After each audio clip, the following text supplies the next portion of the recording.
Welcome to the Refuse Ordinary podcast. I'm your host, Tamara, and I'm so glad you've decided to join us on this journey of discovering who God is and who we are in Him. We are so excited to share with you today another class from our full-time School of Transformation. To go exactly as we want them to go. All of those parts of us, when I change that word need to depend on, start to get uncomfortable. Because if we're honest, we want to be able to lean on Jesus when we need him. And then when we're feeling okay, we often want to lean back into our own strength. It's the natural, well, it's not our it's the way we are raised to be. I need help when I need help, but when I'm okay, I'll do this by myself. We're trained, raised to become independent. It's the natural order of Earth is, when I was a child, I needed somebody to do everything for me, but as I grew up, I started to become more and more independent until I could do everything for myself. Right? Nathan just finished by talking about being born again. In the same way that when that baby is physically born for the first time, they can do very little for themselves. Hopefully they can breathe for themselves, those kind of things, but they cannot, they can't feed themselves, they can't clothe themselves, clean themselves. They depend on, they're desperate for, they cry out for help from their parents, right? When we are born again, we need to become that level of dependent upon Christ. In the word, in the New Testament, the word son is used quite a lot. And there's two different words in the Greek used for son. I can only remember one of them right now, so I'm not going to tell you the Greek words, but I'll just tell you there's two different ones. And one of them means like little child, and one of them means like elder son, like a grown son. And there is a time for both of them, for when we're supposed to relate to God as a small child, and there's a time for us to be trusted by God and have things entrusted to us like you would an older child. There is a time for both. But you can only really successfully and with longevity get to the place where you can become the elder son that can be trusted if you start by being the infant that is dependent upon him. The trouble is that this idea of being born again and becoming like a child, needing him, dependent upon him, desperate for him, feels so alien and against everything that we've been raised to do. Do we understand the picture that I'm painting? Yeah? What are you thinking?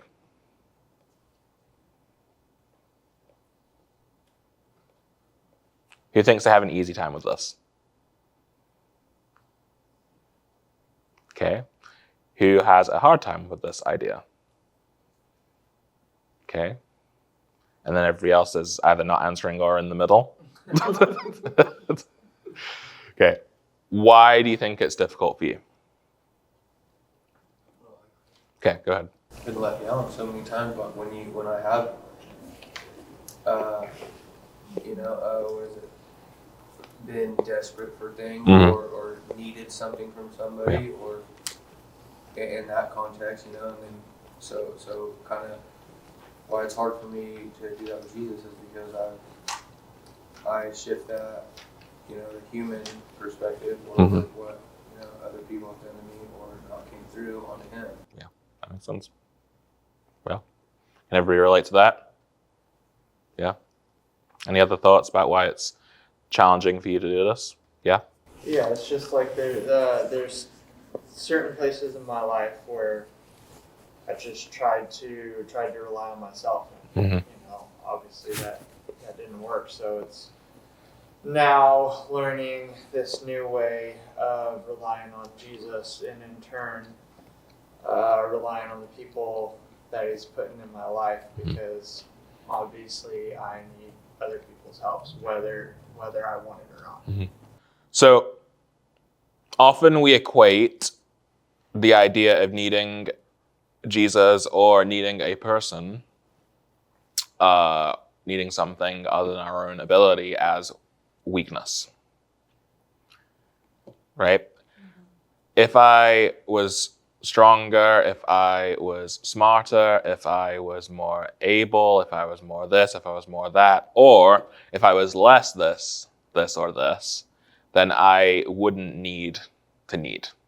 So it's because I'm weak, it's because there's something wrong with me, it's because this.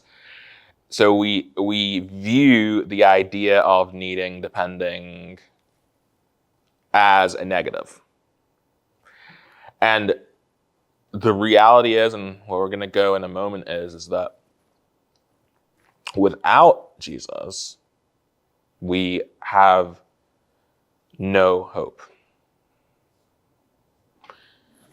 Humility is understanding that humility isn't not being prideful. I mean, if you're not prideful, you will be humble. But humility doesn't just mean I'm not proud. What true humility looks like is recognizing that as the creature, the creation made by a creator, I have nothing good, nothing of anything in myself apart from Him. We like to rely on our own strength, our own abilities, but the reality is that the only reason why you have any strength or ability or talent, thoughts, ideas, is because He gave you strength, He gave you a brain, He gave you everything that you have. It's because of Him. We like to have this idea of independence, but everything that we have, everything that we are, is because He made us. So the first thing to understand is independence is an illusion for a start, because you didn't do it. And then the idea of, oh, I've got this, Jesus, I can do it myself. You stay over there. I'll call on you if I need you, is only going to hinder us. Because the one who made you is the one who knows you better than you know yourself. The one who made you knows what you need. The one who made you knows the plans for your life. The one that made you knows how to heal you, lead you, teach you, because He understands you. He's familiar with you. He knit you together. He wove you together. He is not, He knows more about you than you do.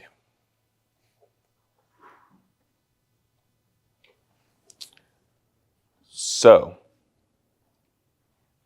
this little sentence that I wrote here, we cannot live without Him. It sounds really like, oh yeah, that's, I consent to that in my brain, but I wanted to bring a deeper understanding to this idea that I need Him. Even if I'm not aware of it, I'm still relying on Him, because I'm relying on Him for life itself. Therefore, only good things will come if and when I learn to rely on him more and more and more. I was born, I had a physical earthly birth, and I was a child and I grew. Some point in my life, different times for each of us, but at some point in my life, I gave my life to Jesus and I became born again. When I made that decision, I made a decision to make him a father and for me to be a child. And we cannot skip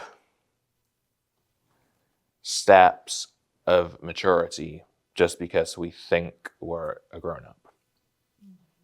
We need to grow up in him, which means we need to be dependent upon him. So let's keep going. There are tons of reasons. I mentioned a few, like he is life itself. You've been learning about salvation and forgiveness, and we need him for, he's our hope, he's our future. We need his wisdom, his guidance, healing letters. I could probably spend the rest of this class time talking about different things that we need from him. Different things that he does, different functions that he has. For time's sake, we won't go through this whole list right now. We'll make a list right now because I added a whole side note there at the start. But there are tons of reasons. We cannot do it without him, even when we try. What I want to focus on is this idea that through Jesus, we gain access to God's character and his nature. So,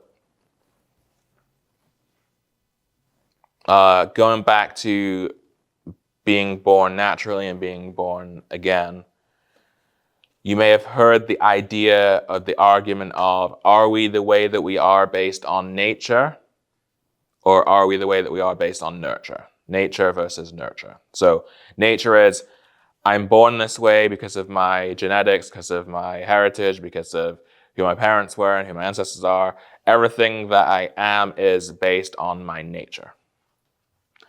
Versus the idea of nurture, which is I am a product of the environment that I was raised in. The way I act, think, etc. is because of the way that I was treated as a child. Nature versus nurture. Lots of interesting studies on it. They've done studies where they've taken, it's really sad now, but in 50, 60 years ago, whatever, psychological studies didn't have as many ethical guidelines as they did. So there's been studies where they took identical twins, right? Identical genetics. So nature was the same, and they put them in very different environments, and seeing how they end up being different people, did they end up being the same people? There's differing results, but the idea is that nurture has a huge impact on how we grow up. So when you were born on earth, you were physically born, you had your nature, but then you were nurtured by whatever environment you grew up in, and it influenced who you became. When you were born again spiritually, you received a new nature, but you also need to, it's essential, to be then nurtured by God so that you can become who you're supposed to be. You see, we're supposed to become like him. But the way you become like somebody, your nature might have something to do with it, but it really comes through nurture. Being around somebody a lot will cause you to take on their characteristics, their traits, their mannerisms, who they are, what they are. Being dependent on them especially will cause that to happen. So through Jesus, through what he did on the cross, and then through learning to depend upon him as a child depends on their parent, we start to take on his nature through nurture. Does that make sense? We become like him. The goal of the Christian life is, there's lots of goals, but the thing that he really makes clear is that we're supposed to start to love like he loved, lay down our lives like he laid down his life, say the things that he said, do the things that he did, and even greater things, right? The only way that's going to happen is through dependence on him, and through that dependence then becoming like him. You're not going to get there based on your own abilities, talents, wisdom. You receive a new nature from him, but that by itself, like, okay, I'm a new creation, I'm good now, I don't need you anymore, is not going to get you to where we're supposed to be. Does that make sense? Yeah. Okay. So, a couple of characteristics of of some of his nature. 3 of them that I could keep going, but we're going to talk about his holiness, his goodness, and his love. God is holy. He is good, and he is love. They are not just, love is an action, like it's a verb, but it's also in this sense, it's who he is. He is love as well as he loves. He does good things, but he in himself is good. Holy, it makes more sense that it's a description of who he is. But these are some verses. I'm going to just go to a couple of them really quickly, just to demonstrate these things. So let's go to Exodus 15, verse 11. It says, "Who is like you among the gods, O Lord? Who is like you, majestic in holiness, awesome in praises, working in wonders?" Okay, he is majestic in his holiness as part of who he is. Let's go to 1 Samuel 2:2. You don't need to turn here. You can if you want to, but I'm just going to read the verse and move forward. "There is no one holy like the Lord. Indeed, there is no one beside you, nor is there any rock like our God." Okay, so we'll do one more on holy. Let's do the Isaiah one. 6:3. "And one called out to another," these are the seraphim, the angels, "Holy, holy, holy is the Lord of hosts. The whole earth is full of his glory." So, holy, as you can see from those verses, it's not just like we say the word holy to recognize who he is, but the reason why we say it in a lot of songs that we sing is because it's a description that the Bible reveals of who he is. So, when he is holy, right? Sin, holiness, don't go well together, doesn't work out. We receive, his blood, all that stuff. We're forgiven, we become made clean. We're able to enter into his holiness because we receive his righteousness. I'm not going to recap all of that. But we do, so we get to then connect with him and be with the one who is holy. What's then supposed to happen is not just, okay, I've been forgiven, now I can walk into the room. Now that we're in the room, we're supposed to be changed by it. And the things that make him holy, which is the fact that he is, one of the descriptions of holiness is that he's without shade, shadow, or variation. So like he's completely who he is. It's not, he doesn't have like, kind of good and kind of bad. He just is who he is all the time. There's no mixture of ideals. He is who he is. So as we spend time in that room with him that we have access to through Christ, We're supposed to be changed by him, nurtured by him as we rely upon him, so that we start to demonstrate characteristics of holiness too. Jesus says, be perfect as your heavenly Father is perfect. Perfect is another word for holiness. It's possible. We don't think it is really. It's like, I can't be perfect, but Jesus says it. He doesn't say anything that we cannot do. He says things that we cannot do if we don't need him, if we don't depend on him. But if we do need him, if we do depend on him, if we do say, I cannot do this without you, then if Jesus says, be holy as I am holy, be perfect as your heavenly Father is perfect, then it's possible. If we don't just say, I have a new nature, so I'm good, but we actually say, no, I need you. I'm going to depend upon you for everything. Okay, goodness. Goodness is not just, did you make a good choice or a bad choice? It is an aspect of who he is. So let's look at some of these verses. We'll go to the Psalms.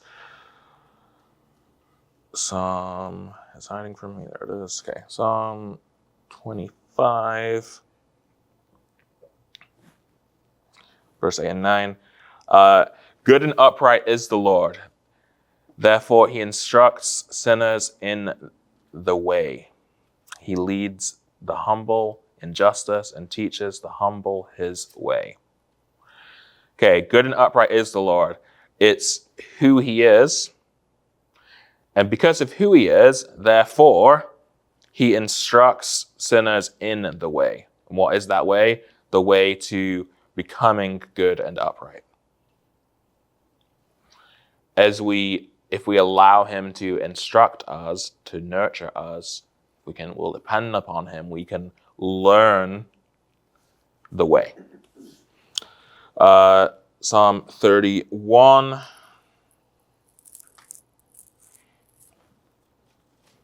Verse 19. Okay. Where's it hiding? Okay.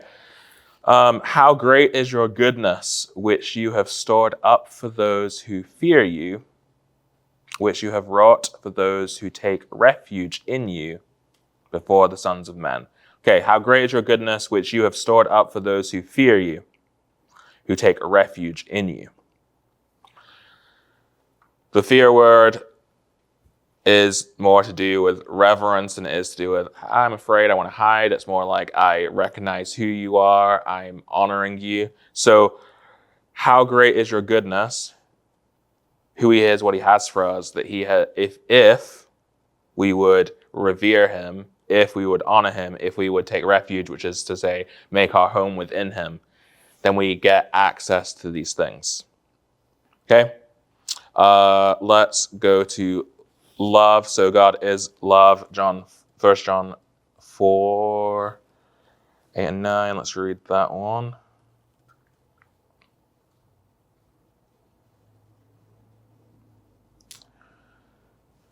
Okay, the one who does not love does not know God, for God is love. By this, the love of God was manifested in us, that God has sent his only begotten Son into the world so that we might live through him. So, John 3:16, somebody tell me what that says. God so loved the world that he gave his only begotten Son, that whoever Right. shall believe in him shall not perish but have everlasting life. Okay, so God is love is what 1 John tells us, and the way we know that he is love is through what he did. So in these verses, we start to get a picture of holiness, goodness, love, parts of his nature, parts of the way he deals with us. And for a lot of us in Christianity, not just in this room, but many people in the kind of Christian world, what happens is that we're living in the world. We come to an understanding that Jesus is real. We give our lives to him. We receive a new nature. We receive access to these things from God. Okay, I can stand in your holiness. I can receive your goodness. I can experience your love. But then we stay in a place of, I've just accessed those things and he is there and he can give them to me, but I don't change. I don't become like him because I don't make my home with him and allow who he is to nurture me so I become like him.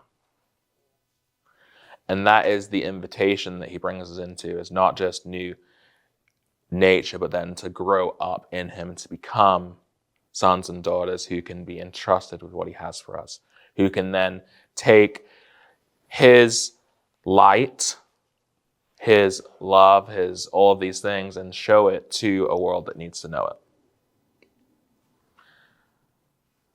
The only way that we can learn to depend upon him is the only way we can learn to become like him and let go of things and be free and be at peace and be joyful and all of that stuff is to learn to depend upon him like a little child.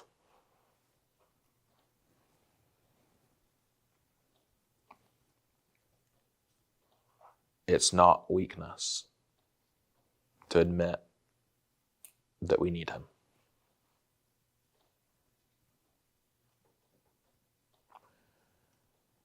He designed Christianity to happen also inside of community, inside of church, in a body. So it's also not weakness to need people, the people that he's placed into your life as his agents to represent who he is.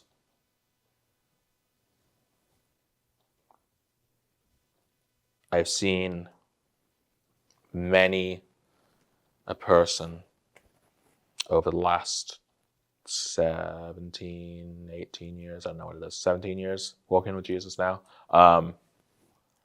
who have acknowledged who he is, been forgiven, received a new nature, but then wanted to live their life.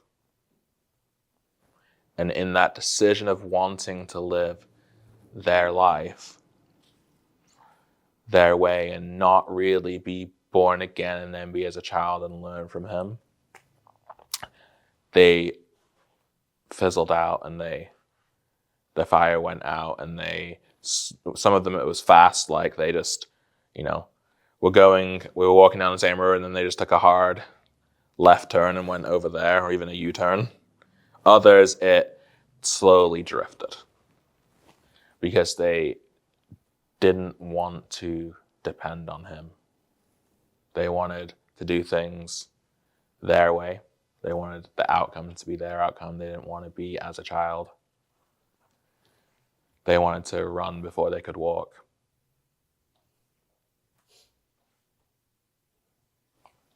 And we have to need him, depend on him, become like him.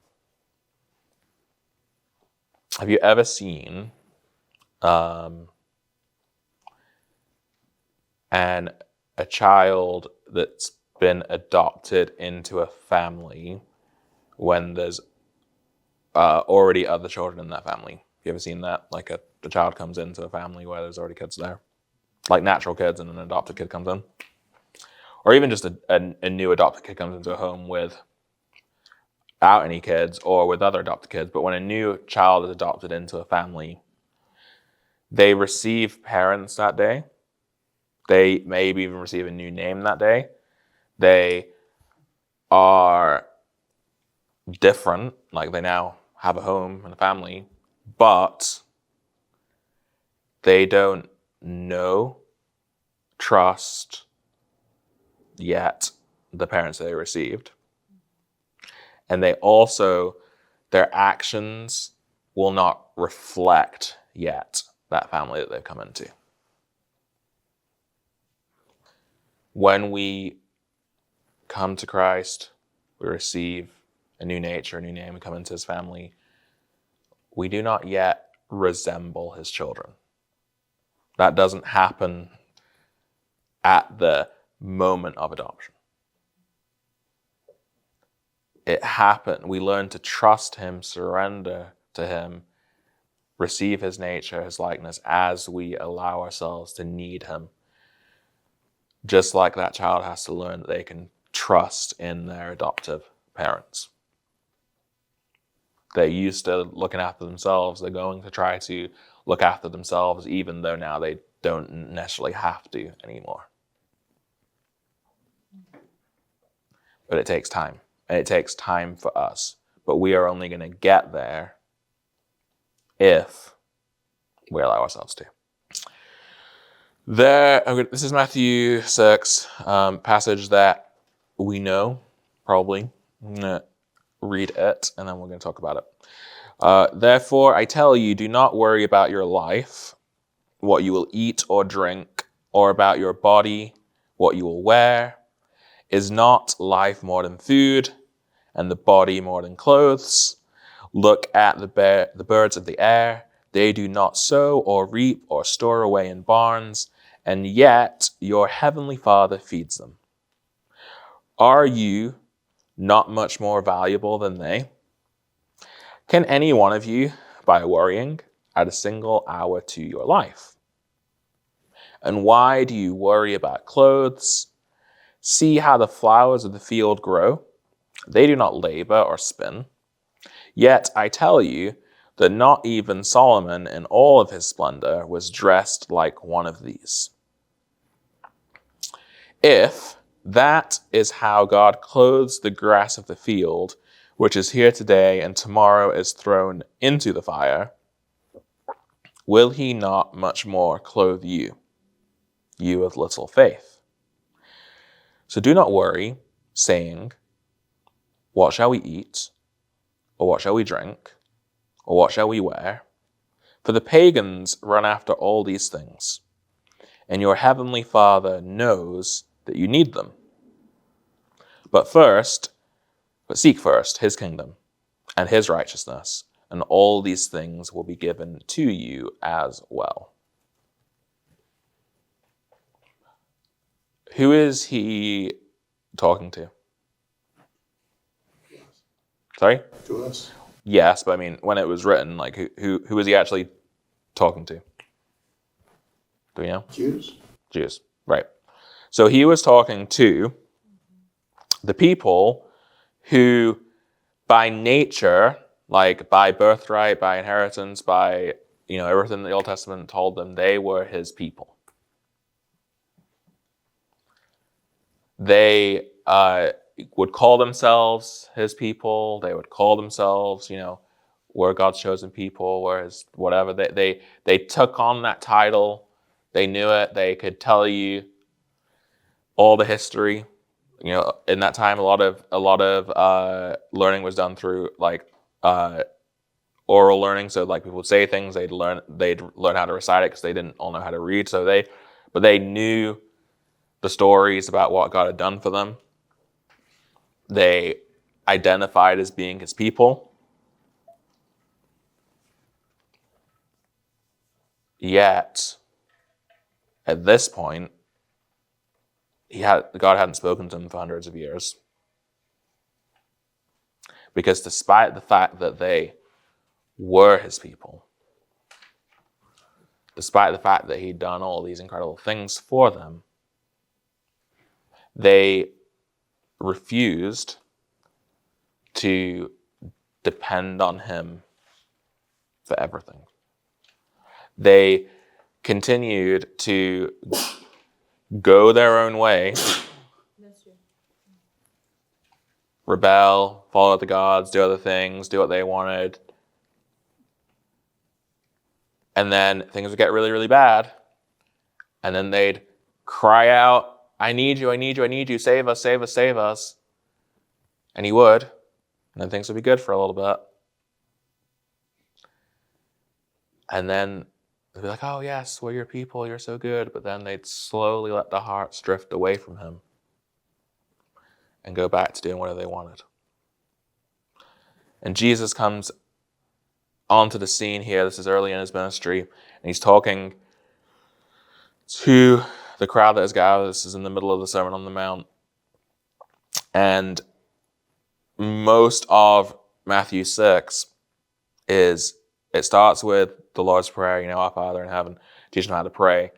And it goes from, if you look at it, he's addressing this thing to them that, like, don't you know that you have a Father who you can trust? That he teaches them the prayer, like, give us today our daily bread. Lead us away from temptation, show us the way to go. Down to this, at the end of, what are you worried about? Don't you know that you have a Father that's going to take care of you? This was the place that he was inviting them to live in, where they should have been able to live in all along. Was they didn't need to worry or stress about what they're going to eat, where, do, because they were supposed to be his children. And he's challenging them, saying, you don't need to worry if you really make me your Father. And for us, we think, oh, silly, Israelites, like, I wouldn't have rebelled against God. I would have, if I'd have seen what they saw, I'd be good.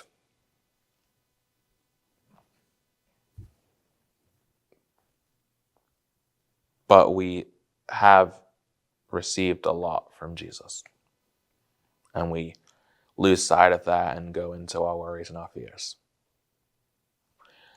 And instead of saying, when let's say you rip a hole in your shoe,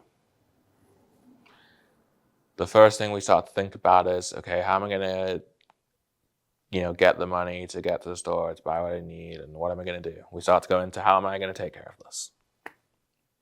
Or, oh, it's good I have the money to go to the store and I'm going to take care of this. But we immediately look at that need that we now have and try to come up with a way for us to solve it. Right? Yeah. Is that most of our first thought? Yeah. As opposed to, okay, I have this need, Lord. What do you want to do about it? He might say, you know what, like, you have this job, or you have this money because of this job that you did have, or whatever, and you can afford this because I provided for you. Great. But you still acknowledged him. Or you might say, just wait and see what I do. And then you have to trust him, and who knows how it'll turn out. But the point is, we immediately go to worry, solving our problems ourselves, instead of learning to trust him. If we can become people who trust on him, rely upon him for our needs, recognize that we have a Father who is good, who will not give us a stone when we ask for bread, or a snake when we ask for fish, but will actually give us what we need. If we can develop a trust that comes from being around him, depending upon him, that we know our needs will be met, then we can start to let go of everything else and become like him. I read through, the Gospels, and I look at some of the things that Jesus said and did, and even the disciples said and did, and I'm like, I just don't know how that didn't cause you to, freak out. Not having a home, people turning against you, people trying to stone you, people trying to kill you, people kicking you out, people betraying you, people walking away, not knowing where your next meal was going to come from. Just constantly being in this state of no control.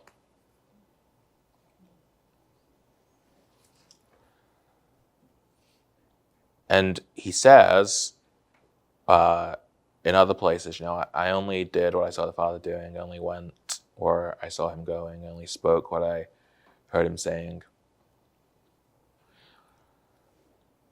That is sonship, to be that dependent. And because he knew who his father was, he knew who he was, he trusted in him, he depended upon him to lead him, guide him, provide for him, protect him. He didn't need to worry about this stuff, which allowed him to do the things that he was called to do.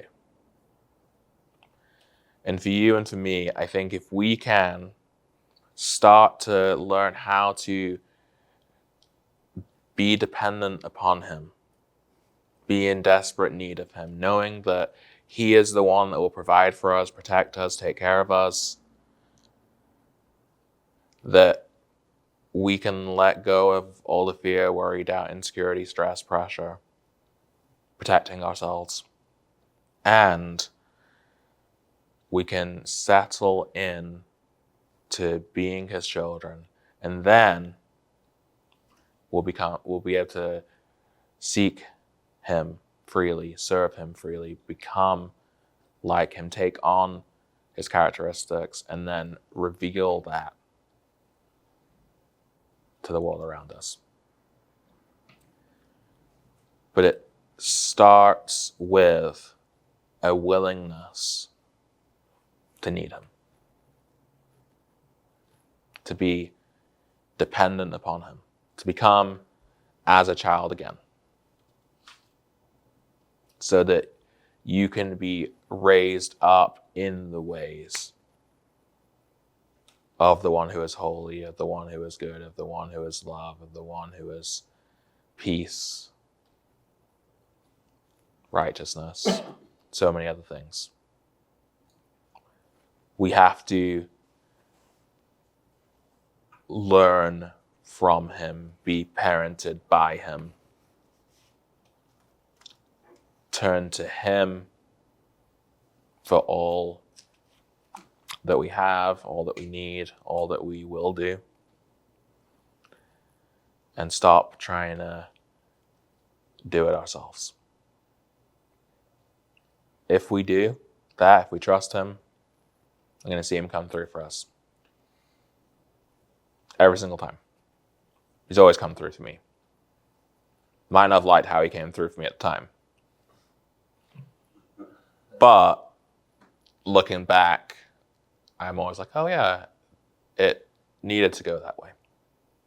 Because you saw way more than I could see. You know way more than I know. You know me better than I know me. And I might think I want that thing and that's how I want it to go, but you knew better. So, I just want to take the last few moments and just want you to reflect and ask the Lord, how do I want to say this? What is the next step for you to learn how to depend on him? What is the next step? Like, how do you take a step forward in this depending on him process?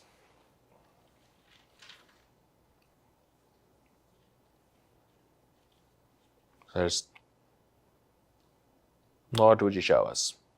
What's the next step?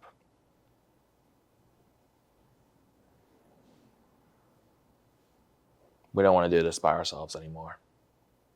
We want to trust you. We want to need you, depend on you.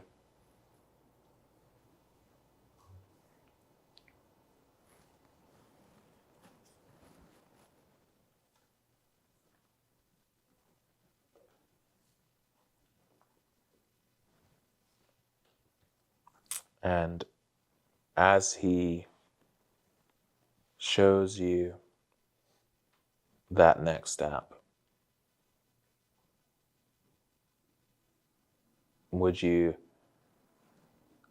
just join me in saying, Lord, help me to take that step? Can we say that together? Lord, help me to take that step. Lord,